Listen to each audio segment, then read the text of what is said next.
Hey guys, this will be video 33 for the how to design build 1950s era solid body archtop jazz guitar using Stuart McDonald templates.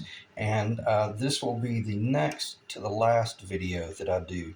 So I'm basically in this video, I'm just going to cover some of the information that I want to relay to the client. And then the follow-up video, probably later on this afternoon, if not tomorrow, will be more very general, just bringing everything in for a landing and talking about the project in general. So, and I'll probably will even title that video differently as well. So hopefully we'll get a little bit more traffic out of that one. So what do I need to cover? The frets are 100% radius, leveled, polished. They're perfect. Slippery, they're unbelievably unbelievably just perfect.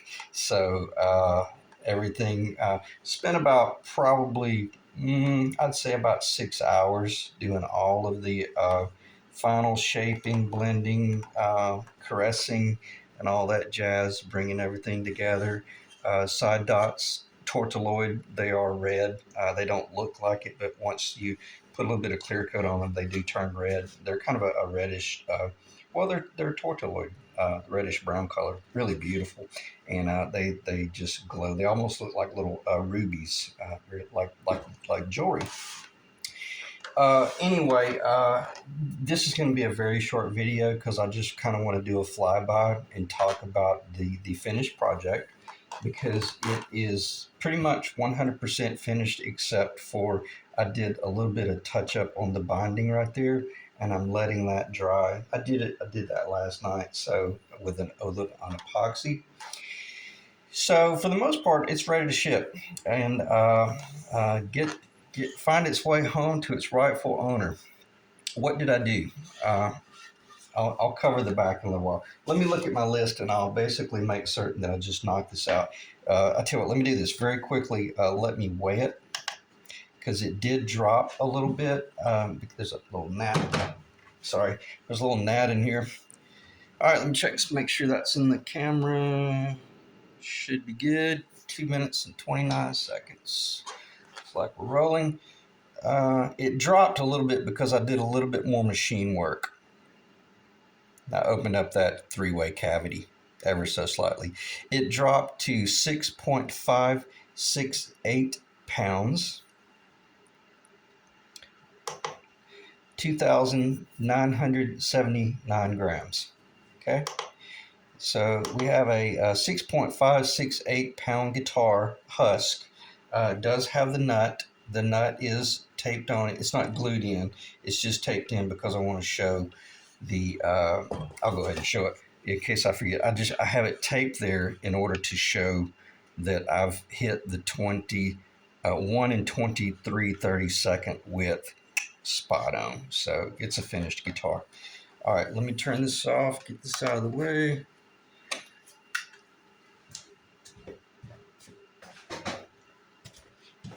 All right, I'm gonna knock out a few things from my list. That way this thing will just go rocket fast. Frets are 100%, they're finished. And I can't believe I don't have my little rocker. Well, regardless, I used a rocker on every bit of the fret rocker. Most important tool you'll invest in when you're doing your fret work. Makes it so much easier. It's 100%. There's no high points, there's no low points, nothing. I'll see if this should stand up.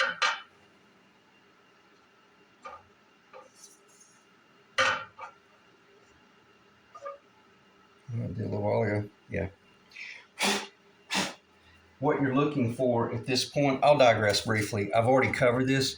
Once you do all your fret work, you want to be able to take like an eraser shield. I can't do it because, well, I can show it there. And you just want to lay that on each fret and bump up into the straight edge. You got to make certain that you have a, uh, space program approved straight edge, and you're just verifying that it doesn't slip up under any of them. Because if there's a high spot, there's going to be a low spot, or if there's a low spot, there's going to be a high spot.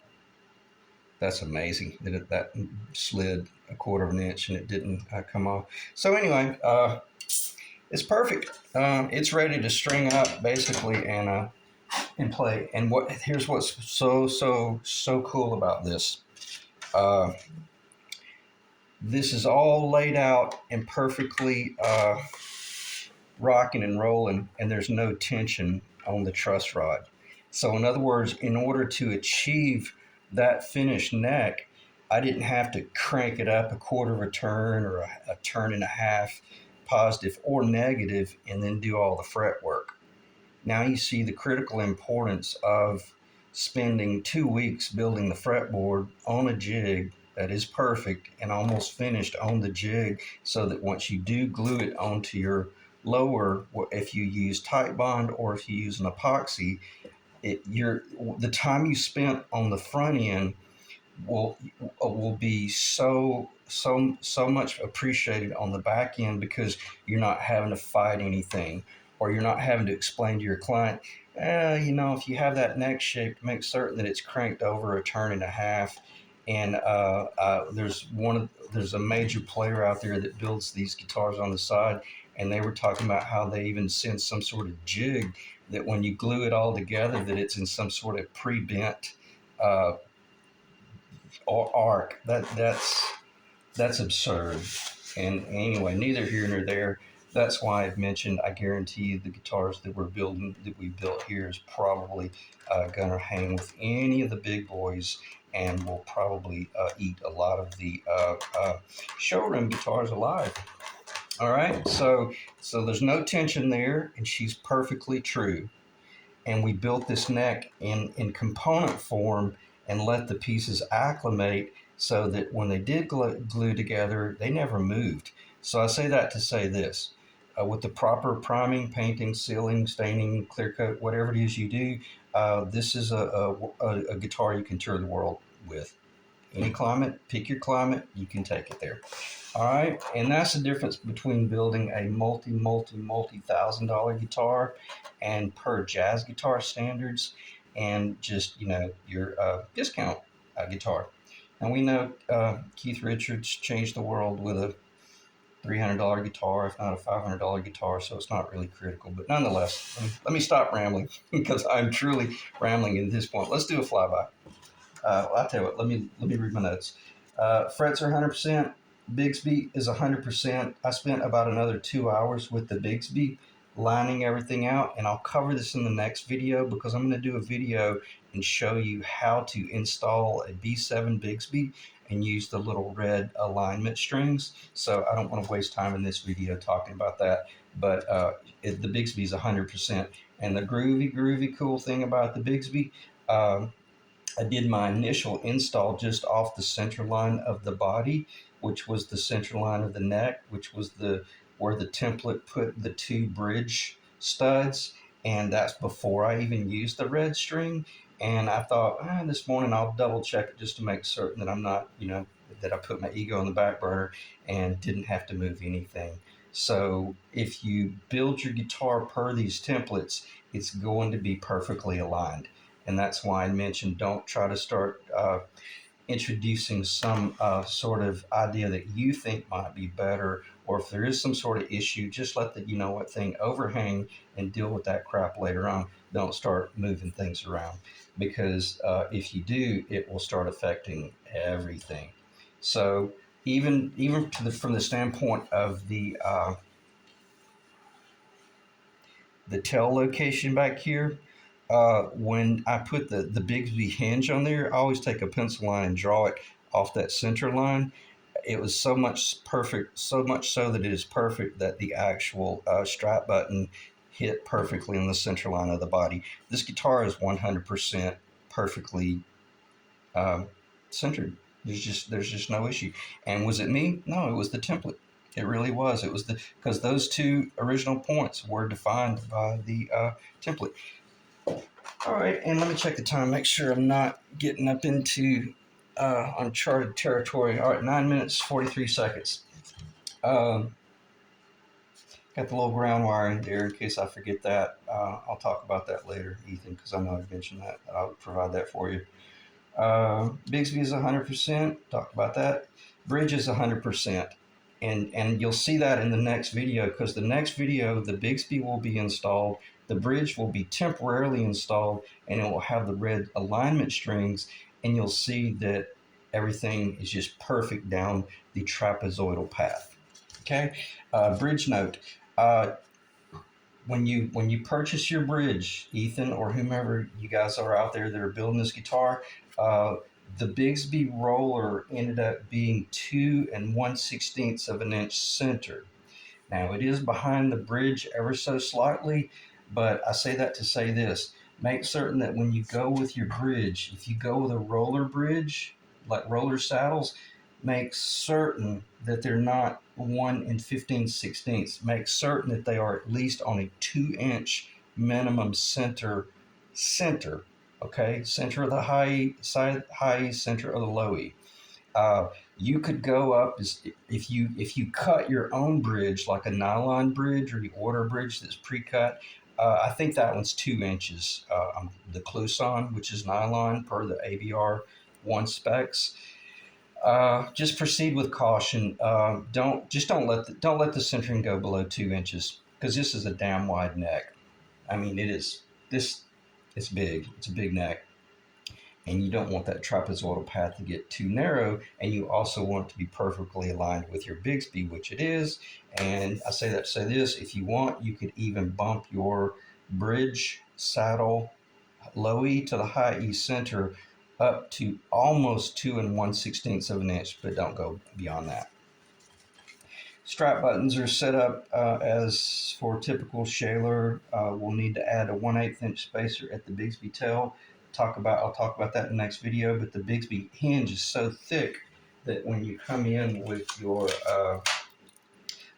like if you come in with a strap button like a Shaler, the Bigsby hinge opening is not sufficient to receive your strap button all the way up against the body. You have to. Typically, what I do is just do two little double brass washers or stainless steel washers or something like that. Don't use a lock washer. Make certain that it's something nice and clean. But whatever, I think it's under 1/2 of an inch diameter. So just plan on having a little, roughly slightly under 1/8 inch spacer that will allow that strap button to project out a little bit. Okay. Well,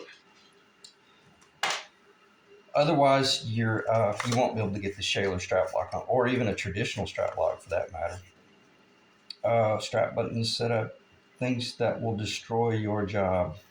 All right, once you receive this guitar and you get ready to start doing your paint work and stain work, I'm going to do everything I can to get it pre-paint worthy ready, but you're always going to have to do some cleaning before you do that stain work and that paint work. I'm not going to discuss that in this video series. If I do, it will be related to that guitar, but I'm so far behind on my other projects. I got to get back in the shop and get busy. So I say that to say this: one thing that will destroy this guitar is acetone. Do not wipe it with any acetone, because acetone will do exactly what it does to like fingernail polish. It will melt this binding, and you'll be wiping, and you'll lose it. Because keep in mind, this is what I'm going to be sending you. This is the finished guitar, and you got to proceed with extreme caution in your tape up and your stain work and your paint work. And I'm going to leave that up to you to determine whether you're qualified or not. So a lot of great videos out there about how to do it. Benedetto, the rule: do you tape or do you not tape? And his theory is, well, you make your own call. But see, I've already scrape this binding, and I don't want anyone coming in here and just spraying this whole thing black and then coming in here and scraping this binding off uh, any distance at all, because they run the risk of losing this profile. My profile is perfectly consistent, and if your painter did not know what they were doing, you could destroy the guitar. The other thing that's worse than acetone is a soldering iron. When you're doing your soldering work, just keep a clean workstation, because if the soldering iron finds its way to that binding, it'll be game over. Screwdrivers, I'll talk about this a little bit, but I'm being rudimentary here, and this is just general information. But I think we're all kind of guilty coming in with a screwdriver. You know, like when you're doing this Bigsby and you're sitting here doing the bind, you got make certain that you're always really got a double grip on the driver so that it doesn't travel. Not just that, but also because I got a feeling Ethan paid a ton of money for this Bigsby because it is brand new, and the last thing I want to do is send these screws back to him all marred up. They're not. They're as if they've never even been installed. And when I did install them, I put an ever so small amount of this Renaissance on the tip so that I got a real sweet lubricated cut in the appropriate size hole. Okay. So there's a lot more going on there than just drilling 6 or 7 holes, because it is perfectly aligned, and it's also each of these little holes are lubricated. And in the event I forget the order of operations to install the Bigsby, put this screw in first, put the bottom right screw in second, but don't tighten them all the way down. That just holds it in place so it doesn't fall off. The next thing would be to follow over to this screw here, take it down, and just make sure that the whole thing is still a little bit rattly. Then put the top right screw, the top left, and then start tightening everything down, and just watch the center of your hinge in relation to the um, um, my gosh, strap button hole. And then you got to make certain it's going to find its way perfectly centered. But I say that to say this: if you put this screw in first, there's a possibility it might try to pull it, because this one I got off about a 32nd of an inch. So I say that to say this: just let that be the last screw that you torque down. Kind of ease into this, and that will assure that your Bigsby falls right into the appropriately perfect location. Because if you put this one in first, you might get a little bit of a hinge bind. Okay. All right, I'm gonna stop talking about that. It's not a mistake. It's not a problem. It's just that, when you're doing things like this by hand, it's not done by a CNC machine. You got to make certain that you just follow that order of operations. What else could that's what I meant by be careful with your screwdrivers. You're up here driving along, and all of a sudden you slip and you go across the top of the Bigsby and you destroy the Bigsby. We don't want that. Cluttered workstation. If there's anything worse than anything, it's just a cluttered workstation. Let me check the time. 17 minutes, 54 seconds. Let's do a little bit of a flyby. Talk about the guitar. I'm so happy with this, I can't even begin to explain. I just got that, just everything about that is on the perfect pitch. This way, you name it. It's just beautiful in that it defines the archwork, all of the carve work and all that jazz. And I have not mounted it yet. And there's a part of me I don't really want to mount it, because there are options that, according to how much you sand this edge over, would determine whether or not you came in and you sanded that off a little bit. If you want me to make that judgment call, I will, but I just want to let you know there are options by which you fit these things. Okay? All right, but nonetheless, right now I got the body just perfect. I might do just a little bit more carving, but odds are probably not, because I got my cutaway where I want it. I was able to take off about another 1/16 of an inch there. I don't want to just destroy it and just to get all that binding down, because then I'll lose this right here. And I'm going to stop talking about this, because these are the silly little critical things that when you're the finished builder, it's one thing to do the rough building, but when you're the finished guy, you'll come up here and you'll make little adjustments with a razor blade that nobody will ever even know about to make certain that this pick guard is not doing some sort of crazy catty womp like there, and then you end up having to bind it down. We don't want things like that. We want this baby to be beautiful and straight, And all I'm saying, I've already got it there, but if you wanted, you might could move it in a little bit. Okay. All right, let's look at the guitar a little bit. I know I keep saying that we're going to do a flyby. I hope it's recording. If not, if the audio goes out, just know that I covered everything I need to cover in this video. And if it cuts off my audio, I will cover it in the next video where I talk about um, the Bigsby install.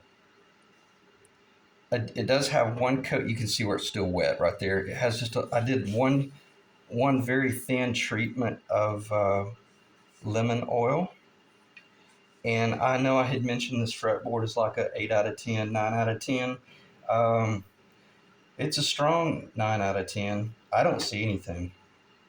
And I always kind of knew that, but I just wanted to clarify that when they're handmade, sometimes there's a little bit of filler work. In other words, I can't find the filler work. I think this one has filler work right there, but you have to look for it, and that's what I meant by, when the Marshall's on 10 and the lights are low, and you're not thinking about what it took to make that work. Okay, again, I'll include the Allen wrench there, of course. That shows, I don't really want to waste time looking in the camera. That shows that right now you're about 99.9% there. If you want to do a little bit more sanding and blending, you can, but I say she's ready to finish and start playing. Fretboard's finished. You're not going to have to do anything to it other than just tape it off very well. And again, I'm not going to talk about that because that's the finished job, and turned out very well. Again, I think I mentioned these look like they're beautiful. They look like little rubies when the light gets on. Or like I dropped a little bit of nitrocellulose lacquer on them, and man, they just started turning ruby red. So pretty, really cool. And they were a little bit big for my liking. It is what it is, but it fits. It's the guitar. I like it, just a real pin, almost like a pin.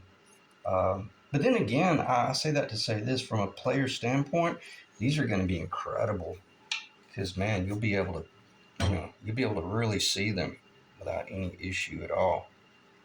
And from a player standpoint, I think this is a much better design. I'm talking about the diameter of the little tortoloid. And I put these at a 3/8 inch center. I had sent you an email and said, hey, maybe let me know where you want them. But I did some analysis on it, and I realized that typically what you do here, I want to make sure I don't scratch this. Typically what you do, you kind of measure it based on the white between the two dots. If these are very small micro dots, then you would have them a little bit tighter. And on Rick's Les Paul, his dots were smaller, and they were a 1/4 of an inch apart. In other words, a 1/4 of an inch of white inside diameter. I put these at 3/8 of an inch because they were bigger. And if I had have put these two at a 1/4 of an inch, they would have looked like two little basketballs sitting next to one another. So I think I got that perfectly set. That is per the Stuart McDonald location. You can see the pencil mark is still there where I found it. I did open this up a little bit. Needed it.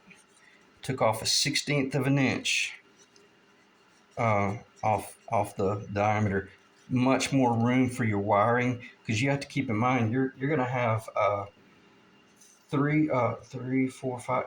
I think the likelihood of, I'm drawing a blank here, I think 5 wires coming into this cavity that you've got to navigate, and it was just too tight. Unless you just had everything perfectly aligned, this gives you more room, and you still have these screws for the cover. Still have plenty of room to mount the cover. Okay. The screw hole's right in the center. All right, I'm gonna stop talking about that. I don't want to install those because I'm pretty cheap when it comes to this stuff. I get my covers from overseas, and they're like $10, but they look authentic. I did not dare try to fit those to this guitar. These are going to need to be historically accurate Gibson. You may have to make these on your own. I will provide you a template, and you may have to. This one's from you know where, and it's fairly loose. In other words, I wouldn't recommend that. Make sure you put the real thing on there. And you may spend $60 to $70 on that to get it right. But I didn't want to be the one that started drilling holes, and then you're having to come back and you're having to plug little holes that I cut that were based on something from overseas. Okay. I think I told you that's the ground wire that's in there and all that jazz. This ground wire is long enough to you know, actually do the work outside the body and then push everything in.